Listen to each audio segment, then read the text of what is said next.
ज़रूर। क्या कुछ कहना चाहेंगे? आज प्रोग्राम रखा गया है, घरेलू कामगार भी है इंसान, सुरक्षित रहे इंसान, सम्मान, क्या कुछ कहना चाहेंगे? देखिए, आप लोग जानते हैं कि झारखंड ऑलरेडी माइग्रेंट लेबर्स का गढ़ रहा है और जिस तरह से पलायन हो रहा है उसमें बहुत ज़्यादा महिलाओं की भूमिका होती है और वो ज़्यादातर काम करने के लिए ही घरों में जाती हैं। तो अगर आप इनको देखेंगे तो घरेलू कामगार जो हैं वो ऑर्गेनाइज सेक्टर से बिलोंग करते हैं, क्योंकि अनस्किल्ड होते हैं तो ज़्यादातर उनको घरेलू काम जो वो ट्रेडिशनली अपने घर में करती आई हैं उसके लिए अर्बन सेक्टर में वो जाती हैं, पलायन करती हैं और काम करती हैं। बट एक ऑर्गेनाइज तरीके से इनका संगठित जो होना चाहिए लेबर, चाहे वो आपके अनपेड लेबर वेज को लेकर के हो, चाहे इनके खुद के अधिकारों को लेकर के हो, चाहे जब पलायन करते हैं तो इनके परिवारों में इनके छोटे बच्चे भी रह जाते हैं, उनके इंटाइटलमेंट राइट्स के लिए हम बात करें, चाहे इवन अगर महिलाएं पलायन कर रही हैं तो उनके अधिकार, क्योंकि पूरी सुरक्षा का मुद्दा होता है। यदि हम लड़कों की बात करें वो पलायन करते हैं तो वो ज़्यादातर कंस्ट्रक्शन वर्कर्स में जाते हैं, लेकिन जब वो घरेलू हिंसा के भी शिकार होते हैं, जब महिलाएं इस तरह के काम में माइग्रेट करती हैं, कम उम्र की बच्चियां जिसको हम ट्रैफिकिंग के मुद्दे पे देखते हैं बाल अधिकार के अंतर्गत, तो हमारे लिए बड़े 18 से ऊपर के लिए तो ये बहुत ज़रूरी है कि हम उसको किस तरह से पॉलिसी में लाएं, किस तरह से उनके इंटाइटलमेंट राइट्स को सिक्योर करें, उनकी सुरक्षा की बात करते हैं कि पलायन करना उनकी मजबूरी हो जाती है, बट क्या वो सुरक्षित तरीके से पलायन करे, एक रजिस्टर्ड फॉर्म में पलायन करे, उनके जो वेतन है उनको सही तरीके से मिले। क्योंकि इसमें अगर आप देखेंगे घरेलू काम जब वो करती हैं तो आवर्स और या घंटों का जो समय है वो किसी बाकी फॉर्मल सेक्टर में जिस तरह से काम होता है 5 से 9 या 9 से 5 का जो होता है उस तरह से नहीं होता। ये कभी भी किसी भी तरह से उनको घर में ज़्यादा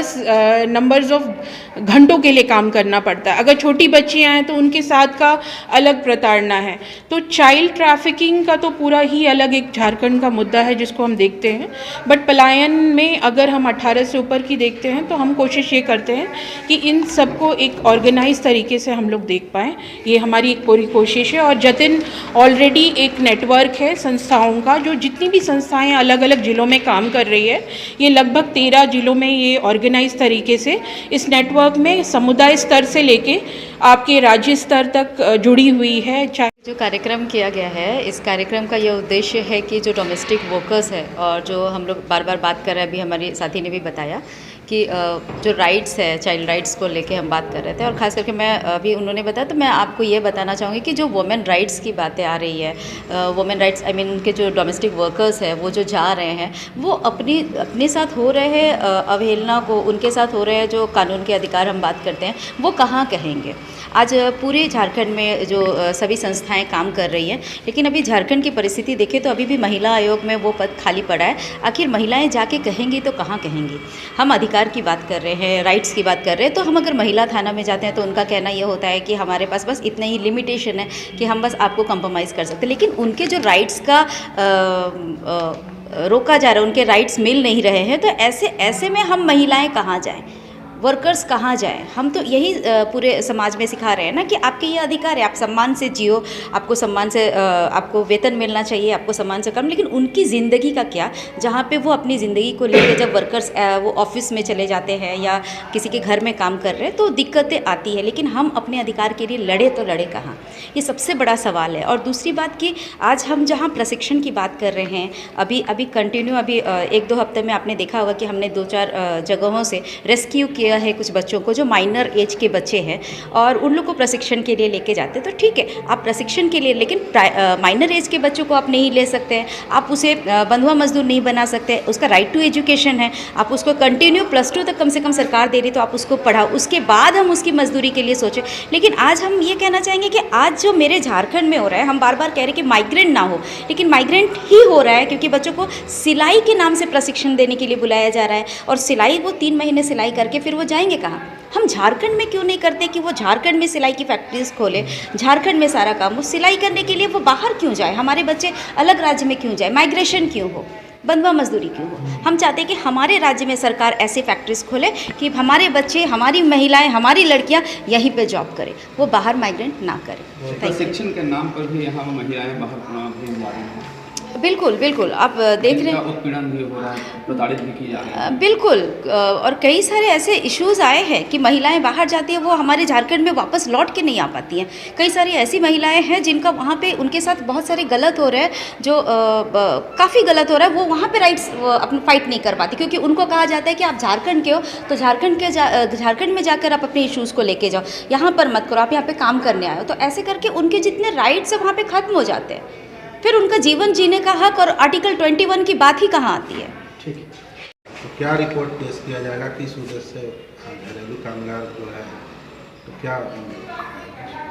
तो हमारे रिपोर्ट का उद्देश्य ये है कि हम इन चीज़ों को सामने लेकर आएँ कि जब हम डोमेस्टिक वर्कर्स की बात करते हैं, उनकी बात करते हैं जो घरेलू कामकाज करते हैं, तो वो सिर्फ एक मुद्दा नहीं है कि कोई महिला या कोई व्यक्ति किसी और के घर में जाके काम कर रहा है। उसके अंतर्गत कास्ट, रिलीजन, क्लास बहुत ही बड़ा रोल प्ले करता है। आज जब हम सर्वे रिपोर्ट रिलीज़ करेंगे तो आप देखिएगा कि किस तरीके से सबसे ज़्यादा जो है परसेंटेज घरेलू कामकाज करने में एसटी महिलाओं का है और शेड्यूल्ड कास्ट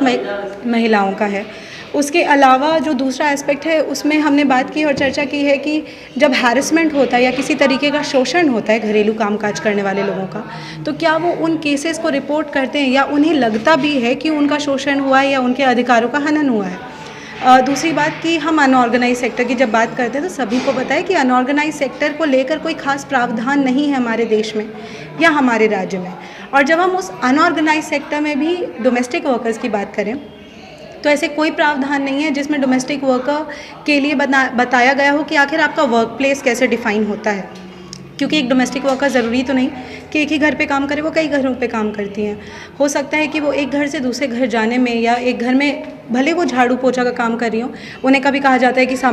बाहर से कोई सामान ले आओ, यहाँ जाकर ये काम कर दो। तो आखिर इन जगहों को वर्क प्लेस में जब इंक्लूड नहीं किया जाता और इन जगहों पे उनके साथ कोई शोषण होता है, जब यहाँ उनके अधिकारों का हनन होता है, तो आखिर वो कौन से जुरिस्डिक्शन के तहत अपनी शिकायतों को दर्ज करवाएंगी और आखिर कौन सी जुडिशरी है या कौन से ऐसे स्टेट मशीनरीज़ हैं जो उनके प्रॉब्लम्स और समस्याओं को एड्रेस करेंगे। ऐसे कुछ चीज़ें हैं जो हमारी रिपोर्ट में उभर कर सामने आई हैं। खासकर कि झारखंड में एक और बहुत बड़ी बात है कि हमारे राज्य से जो है लोग बाहर जाते हैं, लड़कियां बाहर जाती हैं, महिलाएं बाहर जाती हैं और उन्हें उनका बकाया जो है, उनके वेजेस जो है वो नहीं मिलते हैं। कभी उनके वेजेस उनके एम्प्लॉयर्स नहीं देते हैं, कभी उनके एजेंसीज़ या एजेंट्स नहीं देते हैं और उनके पास इस तरीके का सपोर्ट नहीं है या आज तक नहीं मिला है, लीगल प्रावधान नहीं है कि आखिर वो वहाँ से अपने वेजेस को वापस कर पाए। आपने क्या आज तक सुना है कि किसी घरेलू कामकाजी को जो है ने केस किया अपने एम्प्लॉयर के ऊपर, जो कि कोई लखपति या करोड़पति है, और उसे उसके अधिकारों का